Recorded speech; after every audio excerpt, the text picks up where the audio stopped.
Okay, this is for Rykeem. This is Misdemeanor's workout for you. What you're going to need are 2 hand towels, a foam roller. If you don't have a foam roller, you can use a bottle of water. You may use a jar. You may use a tennis ball, lacrosse ball, something that's hard, something that you can use for foam rolling. It should be really hard. And you're also going to need 2 dumbbells.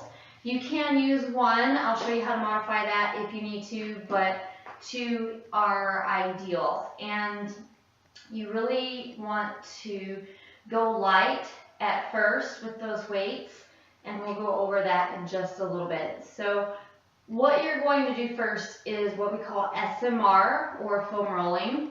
And I only picked 3 exercises to do the SMR for you because these are typically tight muscles. And what we're doing is working out the knots that we have built up in our body. And I want you to start with your calves. So you're going to take your foam roller, ball, jar, whatever you're using, and place both feet up on top of the roller. You're going to cross one leg over and kind of put pressure on that leg that we are rolling. You're going to lift your hips up off the ground, not sagging. We don't want to be down here, and we don't want to hyperextend either, but it's a nice little core workout too. So you're going to roll down the foam roller on those calves until you find a tender spot or a spot that hurts. And you're just going to hold it for 20 to 30 seconds and kind of work that knot out. It's like a deep tissue massage. And then you're going to keep rolling and find another tender spot and hold that for 20 to 30 seconds as well. So when you're going up the calf, you only want to go up to the point of the knee. You do not want to roll over the back of the knee. There's not any fascia there, it's just bone and joint, so you're actually not going to help anything, you're going to hurt yourself. So then you're going to want to switch legs, place the other leg on top for that added pressure, lift up and roll down. Now if your arms get a little too tired of holding yourself up for a long time, you can come down here. And maybe if you have somebody there at home with you, you can have them push down on your legs so that you feel that pressure for the SMR. Okay, I've also chosen for you to foam roll your lats, So your lats are right up here, and we're going to start under the armpit. The lats connect all the way down to the back, but we aren't going to go that far. Okay, so what you're going to do is, again, lay straight out to the side. Make sure you're in a nice straight line. Put that arm straight out, and you're going to start right in the armpit. And usually we find a knot like right there. You want to kind of lean back a little bit because, again, the lats are connected to the back. And you're just going to roll down here until you find a tender spot and hold it for 20-30 seconds. Now, you only want to go to about the rib cage. Don't roll over the ribs. And that is that. You just find each tender spot and hold it for 20-30 seconds. So it can be time consuming. It might take you a little while, but very well worth it. Okay? So again, the other side, lay flat out, lean to the back, and then roll. Okay? Pretty simple.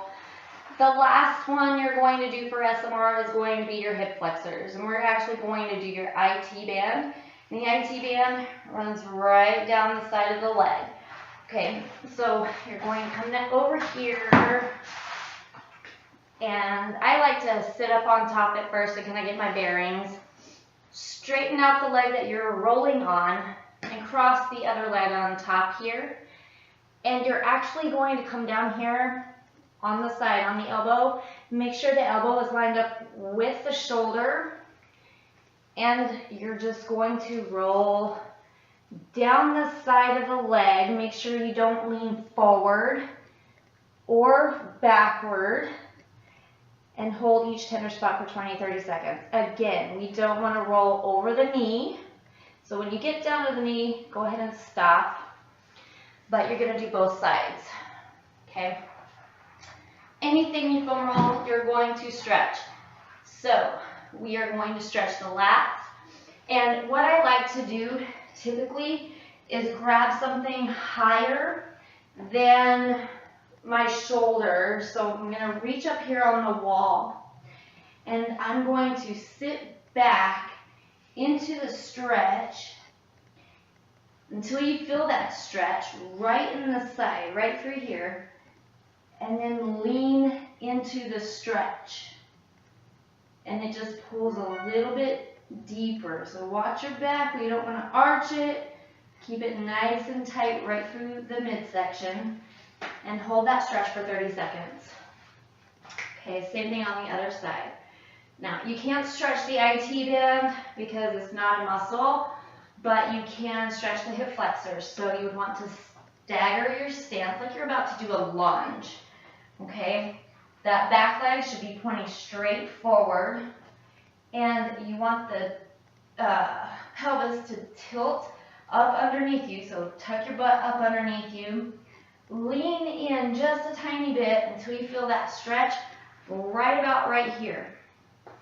Okay, so you feel that stretch right here, then take the same arm as the leg that is back, up over your head, and lean over. Not super far, just enough until you feel that stretch right through the hips.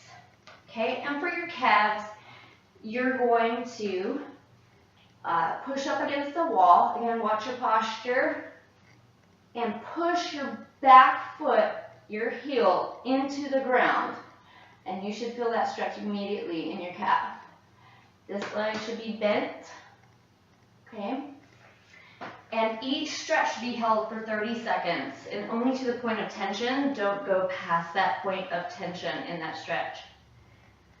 Okay, so then we've got some balance, core stuff that we're going to work on, and this is going to help you stabilize every single muscle in your body.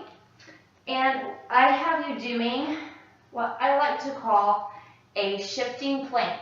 So you're going to take your hand towels, and you're going to put them down here on your hands on top. Okay, you're going to take your feet on straight back behind you, and you want to be on your toes. So watch the back. We don't want to be way down here. We don't want to be way up here. Nice and flat, and all you're doing is reaching out in front and then bringing it back. Reach out in front and bring it back. So again, when you reach, if you go too far, the whole body will compensate. So watch your form. Use a mirror if you can. Because that will kind of be your feedback, okay? Then we're going to go into a single leg hip, and we're going to do an external rotation. You can do internal and external, but we're only going to do external. So you want to place the hands on the hips, bring the knee up to about a 90-degree angle, okay? Make sure your abs are super tight and you're not arching the back while you're standing here nice and tall. And you're just going to take the leg to the outside and then bring it back in. Nice and slow, not too fast. So up, externally rotate, and bring it back. So be careful that we're not twisting the whole body. You really want to be moving through the hip joint and not the spine. Okay? You're going to be doing, let's see, 15 of those suckers, all right? So take your time with them. Again, 15 each side. You want to do the other side too. You don't want to be lopsided, okay? Then we're going to move into the resistance training portion of your workout. And for this, I chose to do a squat simply because your equipment doesn't allow you to use a ball to do like a ball squat. So in a squat, you want to be about hip width apart with those feet. And you should line up your toes. The second and third toe should line up with your shin. So if you're like this and you feel pigeon-toed, make sure you're checking where those feet are and those toes are aligned every single time. And when you do a squat, I only want you to do it with your body weight. So I want you to sit the butt back and then go down into a squat and then come back up. Okay, so here's what we look like from the side. Sit back and go down and then come back up. So watch the knees, don't let them go past the toes, so I don't want it like this. My heels are off the ground, everything gets compensated for when we do it wrong. So make sure your toes are aligned, your back is not arched, you're not leaning forward, and that is a squat. You're going to be doing 12 or 15 of those. All right, and then you're going to move on to a push-up with your feet on a chair. So I'm going to use this chair here behind me. You can use one that is a little bit lower. You can use a little step bench, whatever works best for you. But you're going to put your feet up here, and you're going to come out like in a plank position. And again, watch the back. So I'll turn here for you. Okay, hands right up underneath that chest. If your hands are too far forward, you're going to feel it in the shoulder. Okay, and then slowly lower yourself down and then push back up. Slowly come back down and push. Okay, 15 of those. Then you're going to do a dumbbell row in a plank position. So kind of like a total body workout for you. Okay, and you're going to take one weight and pull straight back and then come back down. And watch when you pull up. If it's too heavy, you're going to tilt to the side to do it. And we don't want that. So nice straight flat back, pull up, and then back down. 15 on each side. Then your last exercise is going to be a standing dumbbell press. And you're going to take these weights.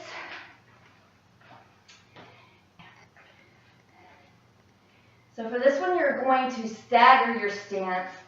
Don't lock your knees because it throws the back into an arch. So keep them slightly bent.